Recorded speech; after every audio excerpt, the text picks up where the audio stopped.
Hello, welcome to video number 1 in the Causeway user series. Let's assume you've already created your new account and have logged in for the first time to your organization.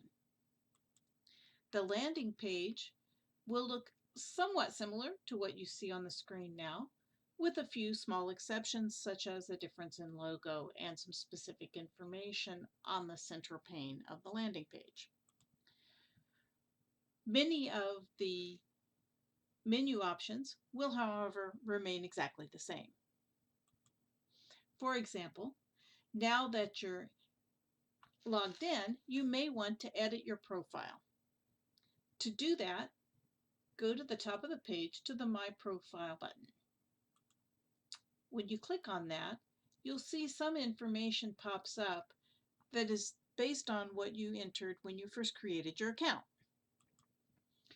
But there will be some additional information that you can add in if you wish. Most of it is self-explanatory, such as your name, your email address, job title, and such.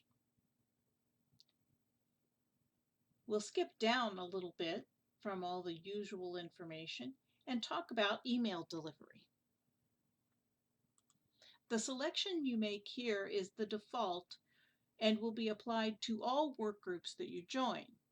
However, if there are work groups that you wish to differ from this default, you can set them individually, and we'll be talking about that in another video. For example, you may wish to get individual emails from almost all of your groups. You set the default here to individual, but for those groups that you don't need to keep a constant activity level with and you just want a daily digest, you'll be able to go into that group specifically and select daily digest for it. The next section, whether or not you receive administrative notifications, does not mean that you'll receive all administrative email that comes through. It'll be the administrative email that is relevant to you. So if, for example, you are the chairman in a group and there is a specific user that needs approval to join your group, if you have this set to no, you will not get those automatic messages. So if you're ever going to lead a group, or if you're the primary voter for your company, you need to have this set to yes, otherwise it is a matter of personal preference.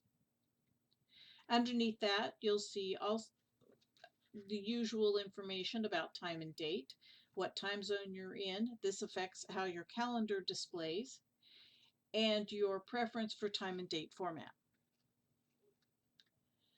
The last item in the profile concerns the dashboard setting. There are in each work group the option for up to 8 modules to be displayed on the dashboard. In general, we recommend, as the default is set here, to show 3 columns on the dashboard. This allows all to be in view on most screen sizes. However, if you are in a group that has reduced the number of modules displayed in that group, you may wish to choose a fewer number of columns. And that's it. It's that simple. You come to the end here, click Save, and your profile has now been updated. Thank you.